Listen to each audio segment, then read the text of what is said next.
You know ना situation क्या चल रही है। पापा और भाई दोनों फोन नहीं उठा रहे। पापा रे प्लीज दरवाजा खोलो। करण देखो ना, कोई दरवाजा ही नहीं खोल रहे। पापा, मिथुन काका, रे मिथुन काका। ओह माय गॉड रे, oh my bro, my bro. He is no more.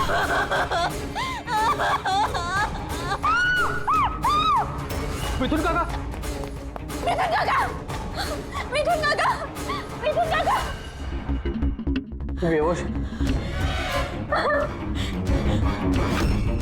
पापा, पापा, पापा, पापा, पापा। कौन? पापा,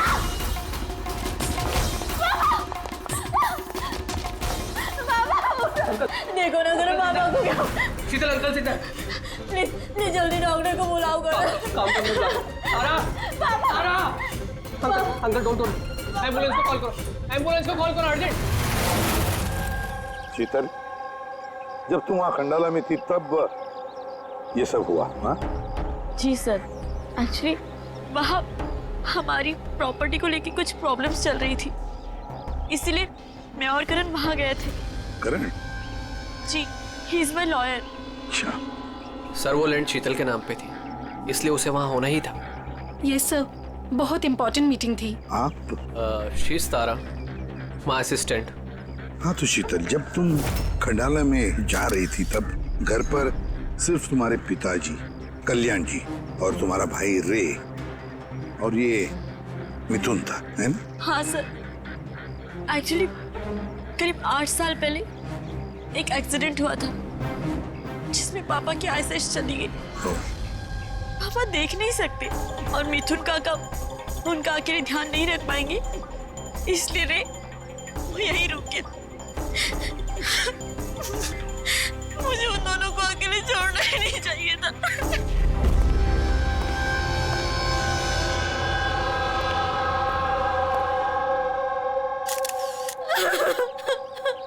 शांत हो जाओ। एक बात बताओ शीतल, अब तुम कह रही थी कि उनको अकेले छोड़कर जाना ही नहीं चाहिए था, क्यों? ऐसे क्यों लगा तुम्हें? क्या तुम्हें डर था कि उनकी दोनों की जान को खतरा है, ऐसे कुछ होगा? नहीं सर, पर इतना जरूर पता था कि रेकी उसके फ्रेंड्स के साथ ना कोई बड़ी प्रॉब्लम चल रही थी। फ्रेंड्स के साथ? और वो लोग एक दूसरे को ब्लैकमेल कर रहे थे किसी चीज को लेके।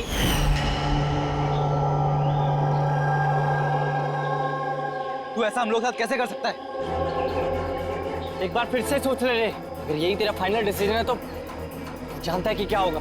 आई डोंट केयर, मैं तो सिर्फ सही टाइम का वेट कर रहा हूँ। पर अगर किसी को कुछ पता चल गया तो? तुम पागल हो गई हो क्या? अगर तुम ऐसे बिहेव करती रहोगी तो श्योरली किसी ना किसी को तो डाउट हो ही जाएगा। गाइस, अगर हम कंट्रोल में हैं तो वी आर सेफ। गाइस, तुम लोग अपना देख लो, मुझे ऑनेस्टली नहीं पता है कि मैं क्या करने वाला हूँ।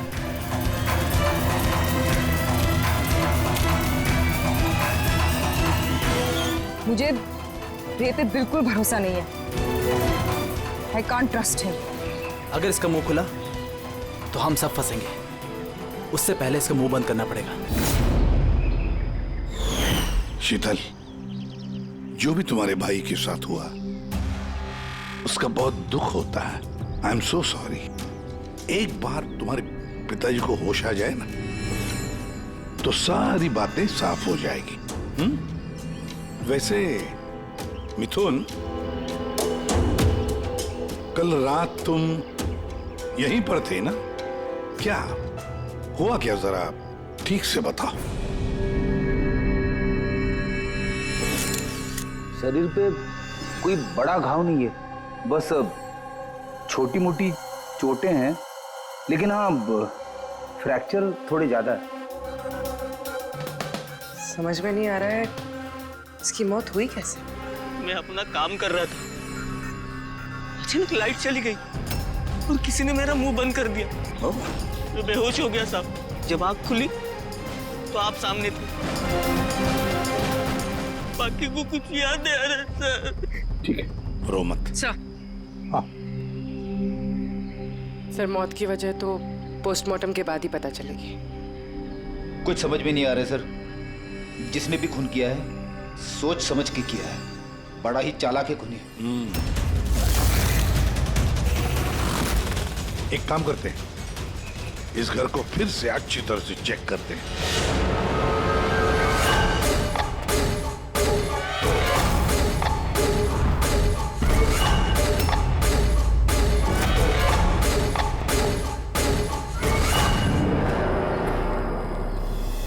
ग्लास तोड़कर अंदर घुसा है घर के अंदर।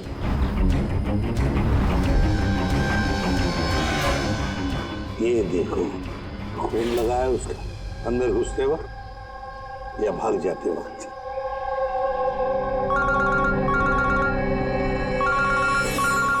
हेलो, एसीपी प्रतिमा नहीं? अच्छा, कल्याण जी को होश आ गया?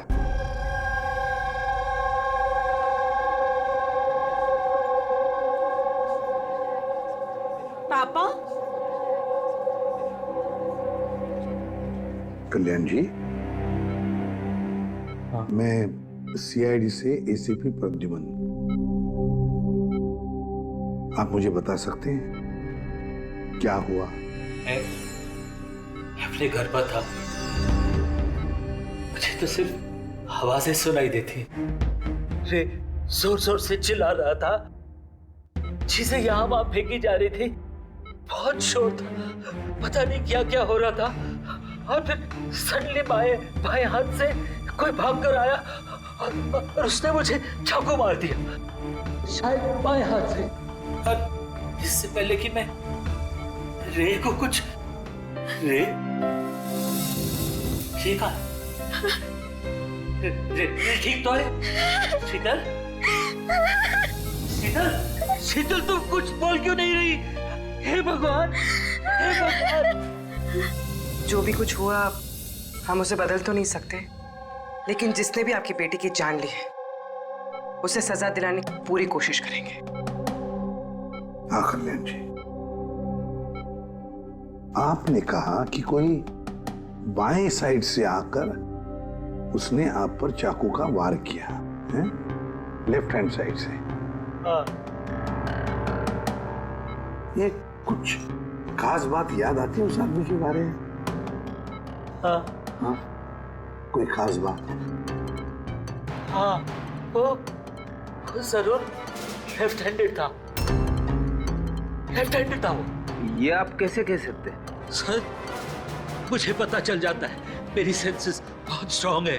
उसने जब मुझ पे वार किया, मैंने उसका हाथ पकड़ लिया था और वो इतना स्ट्रांग था, वो जरूर लेफ्ट हैंडेड था सर, 100% लेफ्ट हैंडेड था। तो क्या डॉक्टर साहब, ये जो जख्म है इनके शरीर पर, वो वाकई किसी खब्बू आदमी ने बनाया? यस सर, घाव के निशानों के हिसाब से यही लगता है। चलो सर, कुछ तो सुराग लगा। हाँ, ये चारों के चारों दोस्त रे को धमका रहे थे। गड़बड़ है, कुछ न कुछ तो गड़बड़ जरूर है इन चारों में। तनिषा, अंकिता, विवान और सैम। उठाओ इन चारों को, उठाओ।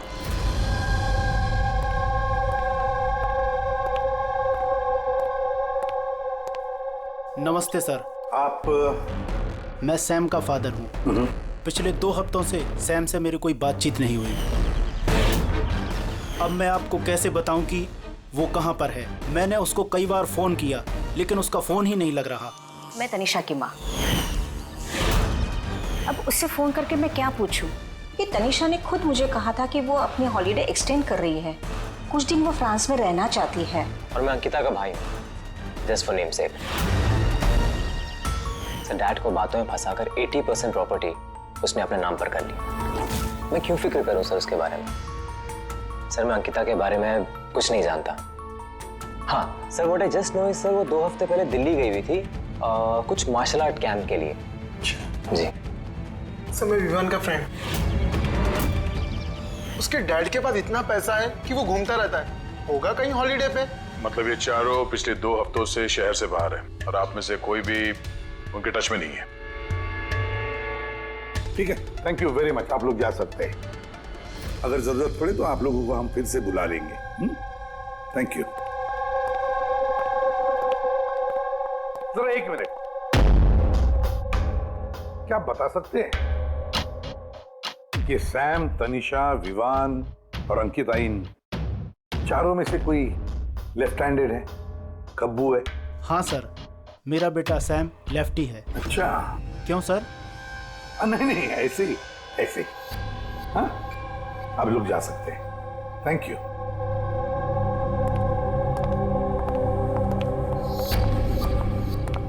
सर, कहीं ऐसा तो नहीं कि इन चारों ने मिलके रे को मार दिया हो सकता है सर, और उसी डर की वजह से ये चारों कहीं ना कहीं जाके छुप के बैठे होंगे। सर, ये चारों की लोकेशन का पता चल गया। सर, कल रात सैम, तनिषा, अंकिता और विवान, इन चारों की मोबाइल लोकेशंस शीतल के घर के 3 किलोमीटर के रेडियस में थी। सैम, तनिषा, अंकिता, विवान, रे, उन पांचों में कोई एक राज छुपा हुआ है। कोई ऐसा राज जो वो पांचों किसी को बताना नहीं चाहते थे। वो राज अपने पास ही रखना चाहते थे। हो सकता है ये रे कमजोर पड़ गया हो, बस तो राज किसी को पता ना चले। रे किसी को ना बताए, इसलिए रे को खत्म कर दिया। ये पता करना होगा सर कि वो कौन सा राज था जिसकी वजह से रे की जान चली गई। सर, एक बात समझ में नहीं आ रही है, ये चारों फरार क्यों हो गए? इन्हें तो खून करते हुए किसी ने देखा ही नहीं। एग्जैक्टली, लाइट चली गई थी सर, और वो कल्याण जी देख नहीं सकते थे और नौकर मिथुन बेहोश पड़ा था, तो वहां से भागकर कोई शक अपने ऊपर ओढ़ के क्यों लेगा?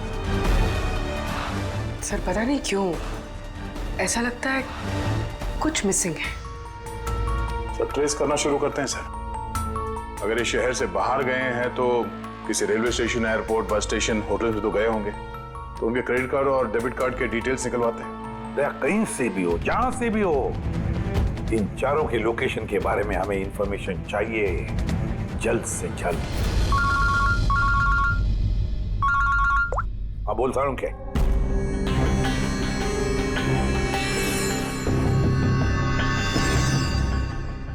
यार सारूं, तूने इस कंकाल पे ये रेड मार्क्स क्यों किए? बस ये समझाने के लिए कि इस रे की हड्डियों का कैसे चूरा बनाया है। ये देखो, ये रे की हड्डियों का एक्सरे। इस रे पर बहुत जबरदस्त ताकत के साथ वार किया गया। एक झटके में इसकी गर्दन की हड्डी टूट गई। बस एक बार तो इसके रिब केज पर इतना जबरदस्त किया गया है कि एक ही झटके में इसके रिब केज की बाईं हड्डियां 12 की 12 पसलियां एक साथ एक झटके में टूट गई। और वो भी कमाल की बात यह है कि एक ही सिमेट्री में। एक झटके में 12 पसलियां? नतीजा हार्ट का रुक जाना, हार्ट ब्लॉक। इसके हार्ट पर जबरदस्त प्रेशर पड़ा। कमाल की बात यह है बॉस कि जितनी ताकत के साथ इस पर वार किया गया है, इतनी ताकत हाथों से या किसी भी हथियार से पैदा नहीं की जा सकती। इसे देख करके तो ऐसा लगता है जैसे खूनी जानता था बॉस, खूनी जानता था कि किस पॉइंट पर वार किया जाए कि एक ही झटके में सारी की सारी पसलियां एक साथ टूट जाए, एक सिमेट्री में। हाथों से कोई इतना फोर्स तो पैदा नहीं कर सकता। हाँ, कर सकता है अगर कोई मार्शल आर्ट्स का जानकार हो तो। जैसे कुंग-फू, कराटे, ताइक्वांडो, इन सब में खास किस्म के मूव्स होते हैं जिससे इतना फोर्स पैदा किया जा सकता है। ये हो सकता है बस। अभी अटैक उसी ने किया जिसे मार्शल आर्ट्स की जानकारी है, जैसे आर्मी बैकग्राउंड का कोई। Martial arts? वो लड़की भी तो गई है ना दिल्ली में मार्शल आर्ट्स का कैंप अटेंड करने के लिए। क्या नाम है उस लड़की का? अंकिता। अंकिता के भाई ने तो हमें ये बताया। Sir, what I just know sir, वो 2 हफ्ते पहले दिल्ली गई हुई थी कुछ मार्शल आर्ट कैंप के लिए।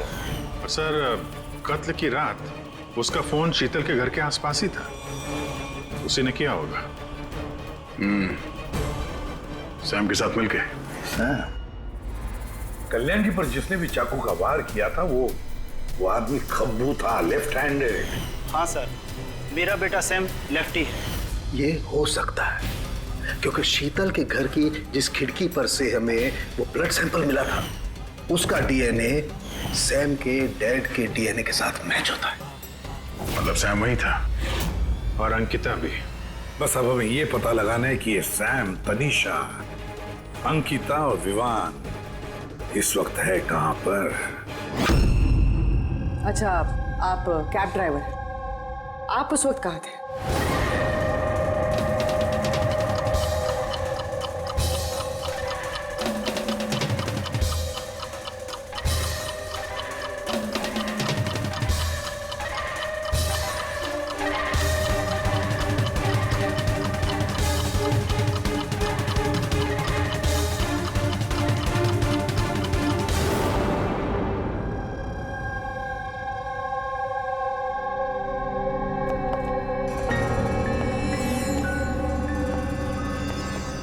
क्या हुआ?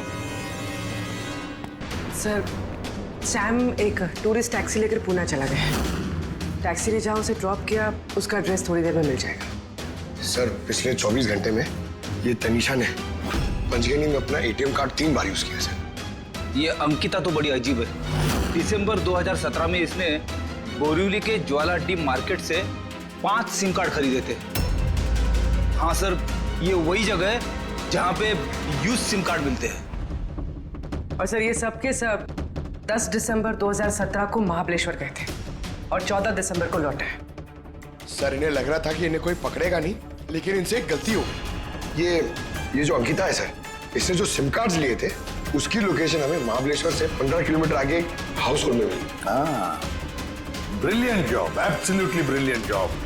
बस अब नाउ नो वेस्टिंग टाइम, हम टीम बनाते हैं और काम शुरू करते हैं। लेकिन सर 5 सिम कार्ड, वो भी यूज्ड, कर क्या रहे हैं ये लोग? जो भी कर रहे हैं करने दो, पर पछताएंगे जरूर, बहुत पछताएंगे।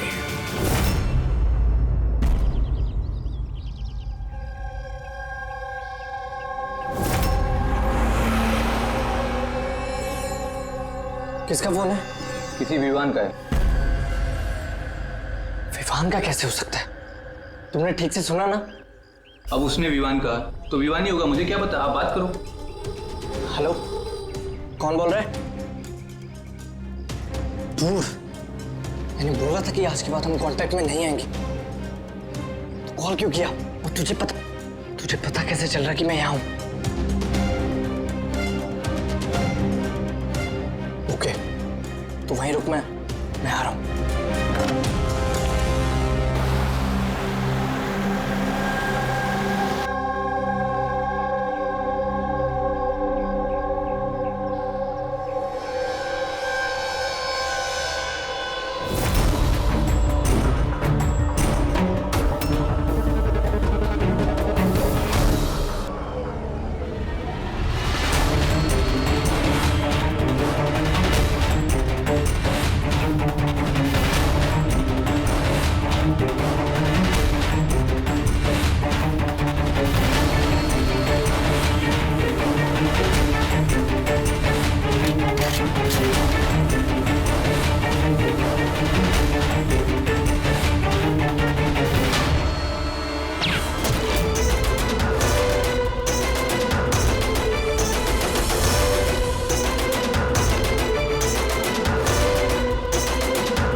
बीच रास्ते इसकी बॉडी मिली है सर। किसी ने दिन दहाड़े भरे मार्केट में गोली मारी है। लॉन्ग डिस्टेंस शॉट था, ऑब्वियसली स्नाइपर होगा। स्नाइपर लॉन्ग डिस्टेंस से गोली चलाई, मतलब किसी को पता भी नहीं चला होगा कि गोली चली कहां से और फिर गोली चलाई किसने। Anyway, thank you very much. जी सर। सर, हम लोग तनीषा तक पहुंचने ही वाले थे कि कि किसी ने इसे भी मार दिया। वही तो। सर ये इत्तेफाक तो नहीं हो सकता सर।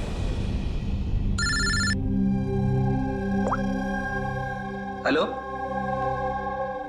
क्या? ठीक है। क्या हुआ? सर, पुणे पुलिस स्टेशन से फोन था, किसी ने सैम को मार दिया। What? Oh my God. Sir, वो जिस लॉज में रुका था उसी लॉज के पास। सर ये जरूर विवान और अंकिता का ही काम है। ये कोई सीक्रेट है जिसे छुपाने के चक्कर में ये लोग आपस में एक दूसरे का खून कर रहे हैं। अपनी जो भी है उसे पता कैसे चलता है कि हम किसके पास जाने वाले हैं? 4 में से 2 बच गए हैं, विवान और अंकिता।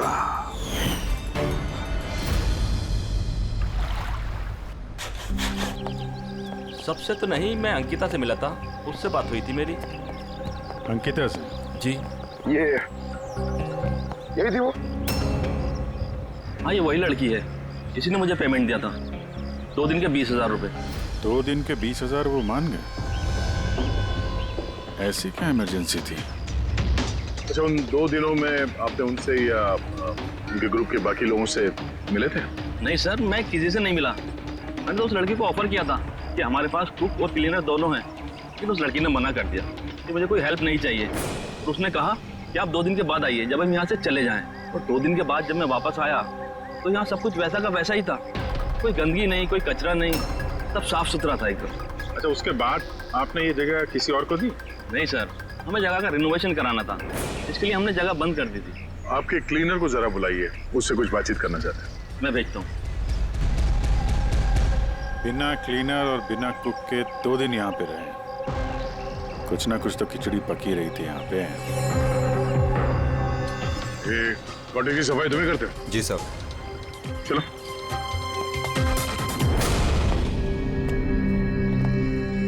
अच्छा, जब वो 5 लोग यहाँ से गए, उसके बाद जब तुमने यहाँ की साफ सफाई की तो कुछ मिला इधर उधर या कुछ अजीब लगा तुम्हें? नहीं सर, वो लोग तो बहुत अच्छे थे, जाने से पहले पूरी जगह को एकदम चकाचक साफ करके गए। पता नहीं कौन सा साबुन, क्या डिटर्जेंट यूज किया, पूरा घर चमका दिया था। वाह, हाँ सफाई हो रही है। ये कौन सा डिटर्जेंट है मैडम जी? अरे कुछ नहीं, वो रात को पार्टी हुई थी ना तो ज्यादा गंदा हो गया है। तुम जाओ, हम कर लेंगे। एक मिनट। ये लो, ये लेके जाओ। हाँ, जाओ।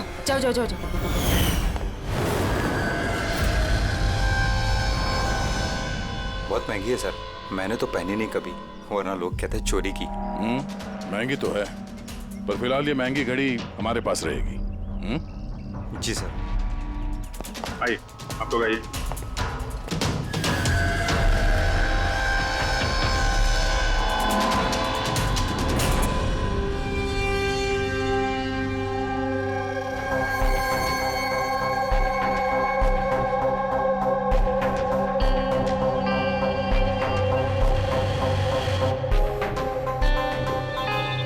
सर, सैम, तनीषा और रे तीनों का तो मर्डर हो गया है। अब बचे विवान और अंकिता। खूनी इन दोनों में से ही कोई हो सकता है। ये विवान ही होगा, उसी ने सैम को फोन करके लॉज के बाहर बुलाया था। तो जो भी हो, उसे पता कैसे चलता है कि हम कहाँ जाने वाले हैं? और जब भी हम वहां पहुंचते हैं तो उससे पहले ही वो वहां पहुंचकर फोन करके निकल जाता है। सैम किस लॉज में ठहरा है और तनीषा रोड पर कहाँ मिलेगी, ये सारी इंफॉर्मेशन तो हमारे पास थी ना, उन तक कैसे पहुंची? सर शायद वो लोग एक दूसरे के कांटेक्ट में हो। नहीं पूर्वी, बिल्कुल नहीं, क्योंकि लॉज के मालिक ने बताया कि सैम को जब विवान का फोन आया तो सैम को झटका लग गया। मैंने बोला था कि आज के बाद हम कांटेक्ट में नहीं आएंगे, कॉल क्यों किया? बॉस, क्राइम सीन पर ये जो शोपीस मिला है, इस पर ऑक्सीजन प्रोड्यूसिंग डिटर्जेंट मिला है। इसे ऑक्सीजन प्रोड्यूसिंग डिटर्जेंट से साफ किया गया है। ये क्या है? रेडी एक ऐसा डिटर्जेंट होता है जिससे सारे के सारे एविडेंस एकदम साफ किए जा सकते हैं, खून के निशान तक। हमें कोई डीएनए नहीं मिल सकता। मतलब सर ये हॉलिडे होम में खून हुआ था? एग्जैक्टली। पर हाँ, ये घड़ी, इस पर अलग अलग लोगों की उंगलियों के निशान तो हैं ही, साथ ही इस पे मुझे किसी का डीएनए भी मिला है।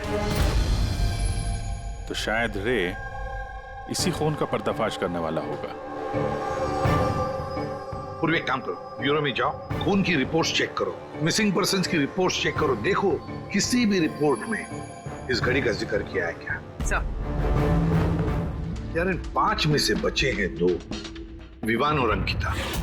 अगर खूनी विवान या अंकिता को कांटेक्ट करना चाहे तो फिर वो जो 5 यूज्ड सिम कार्ड्स है ना, वो इनके पास होंगे। उन्हीं में से किसी नंबर पर वो फोन करेगा, है ना। वो नंबर ट्रैक करते हैं। सर, तनीषा का खून हुआ पंचगनी में, सैम का खून हुआ पुणे में। दोनों जगहें 100 किलोमीटर दूर, जबकि खून हुए सेम टाइम पे। और एक ही टाइम पे कोई 2 जगहों पे कैसे हो सकता है सर? कोई तो है जो इस प्लान में शामिल है। मान लिया दया कि कोई और है इस खूनी के साथ। एक बार ये विवान और अंकिता हमारे पंजे में आ जाए ना, तब सारे सवालों का जवाब मिल जाएगा। एक काम करो अभिजीत, साइबर डिवीजन से एक हैकर को बुला दो।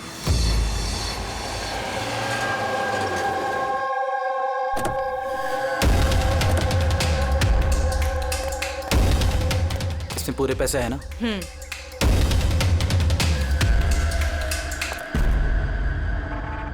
एक मिसिंग रिपोर्ट तो दर्ज हुई है जिसमें इस घड़ी के बारे में लिखा हुआ है।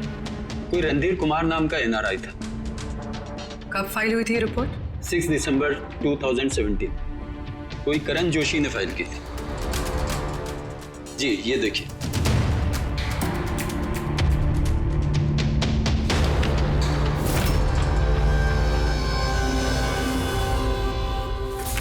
Thank you.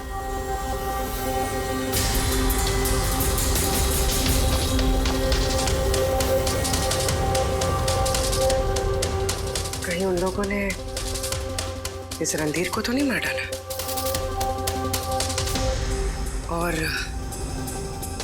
और कहीं ये करण रणधीर की मौत का बदला तो नहीं ले रहा? करण? जी, ही इज माय लॉयर।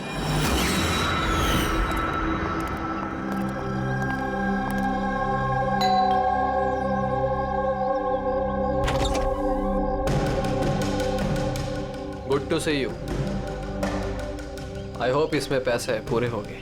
हाँ, पूरे पैसे हैं। आओ अंदर। देखो, हम लोग जहां भी जाते हैं उससे पहले खूनी को कैसे पता चल जाता है? मे बी आप लोगों की लोकेशन कोई ट्रैक कर रहा था। You mean GPS tracker? जी।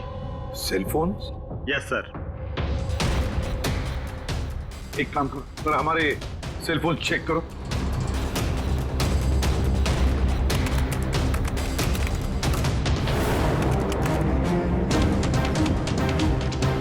तुमने पैसे मांगे थे, हम लेकर आए हैं।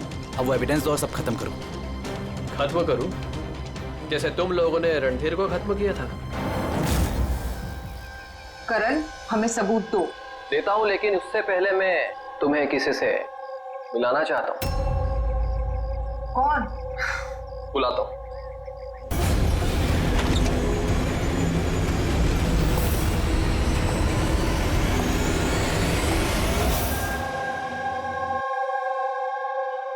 सर देखिए, आप लोगों के फोन हैक्ड हैं। व्हाट? हैक? पर कैसे? आपके फोन में हिडन स्पाईवेयर है जिससे आपके सारे ईमेल्स, कॉल, मैसेजेस, सब चीजों को ट्रैक किया जा रहा था। लेकिन हमारे फोन हैक कौन कर सकता है और कब किए होंगे? फोन तो ज्यादातर हमारे साथ ही रहते हैं। एक minute Abhijit, I see you. हमारे फोन्स को उसी वक्त उसने हैक किया। और अभिजीत सर, दया सर, आप दोनों के फोन को शायद उसने एसीपी सर के फोन से हैक कर दिया होगा।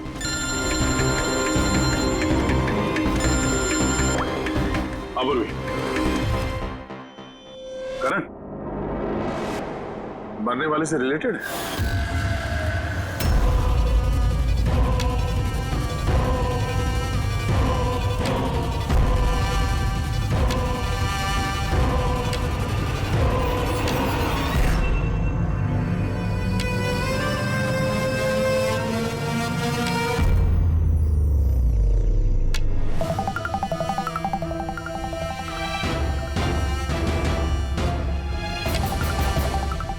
जो सजा रणधीर तुम लोगों को देने वाला था, अब हम तुम्हें देंगे। जैसे सैम,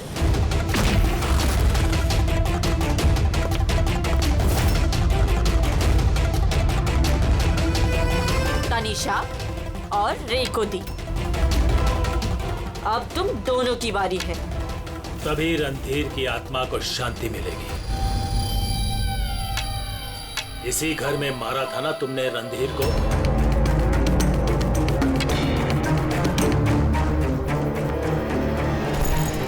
करण,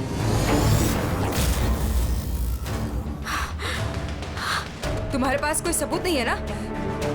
तुमने हमें फंसाया है ना? हाँ?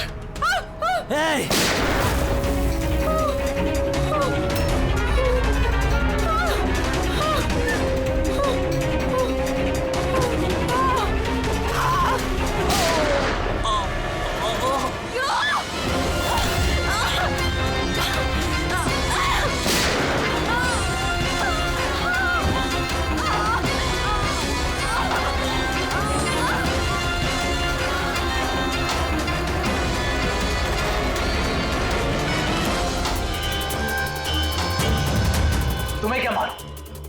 तुम तो देख भी नहीं सकते, पर मानना तो पड़ेगा। बस यही प्रॉब्लम है आजकल के तुम जैसे नौजवानों की। बहुत जल्दी होती है तुम जैसे आजकल के नौजवानों को किसी भी नतीजे पे पहुंचने के लिए।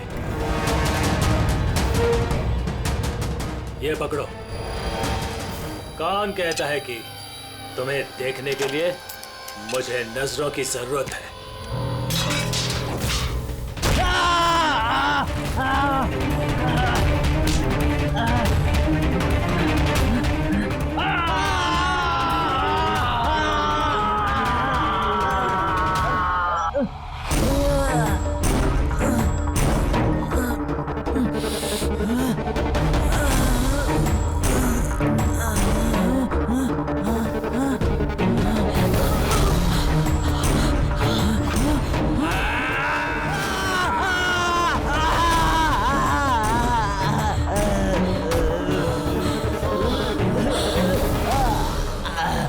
सीता बेटा, तुम ठीक तो?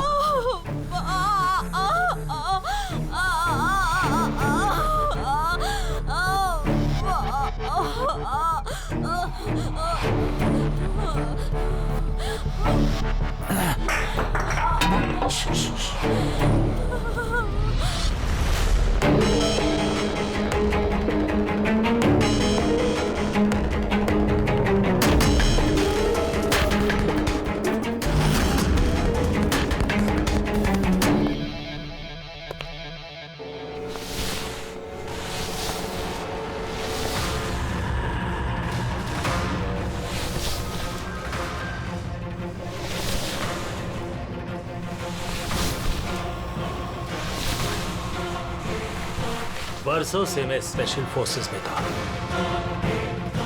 दुश्मनों को तो मैं चुटकी भर में सूंघ कर निकाल देता था।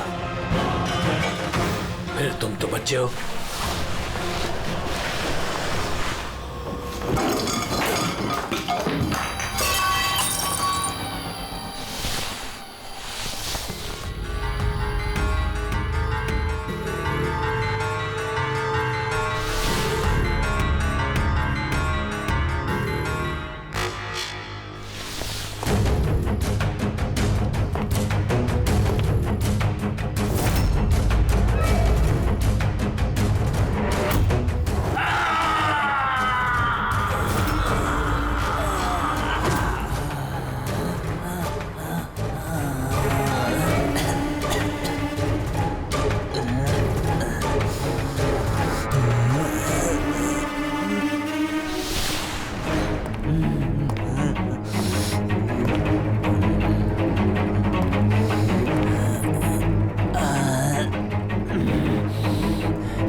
उसको।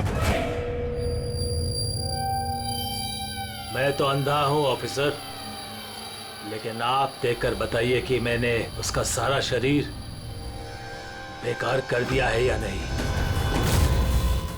या दूं एक और?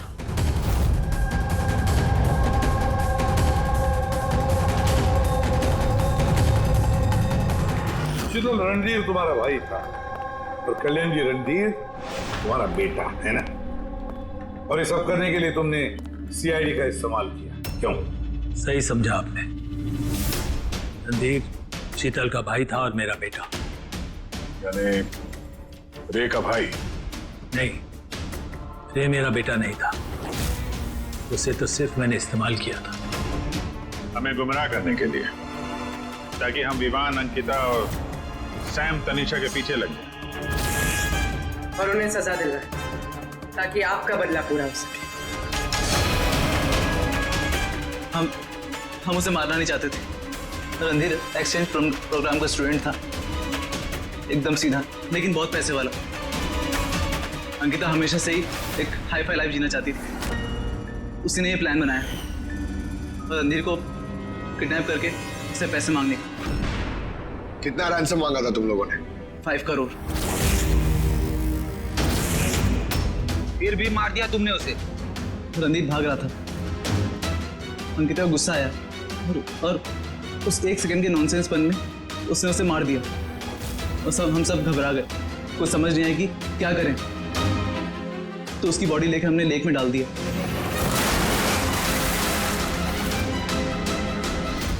रे को ये बात हजम नहीं हुई है, और यहीं पर तुम्हारा प्लान गड़बड़ हो गया।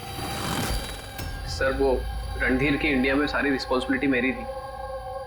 कल्याण अंकल और शीतल तो न्यूयॉर्क में थे, लेकिन रणधीर का केयरटेकर मैं यहाँ था। इन लोगों को पैसा देने के बाद भी इन्होंने रणधीर को नहीं छोड़ा, मार दिया। तो मैं घबरा गया, मुझे कुछ समझ नहीं आया।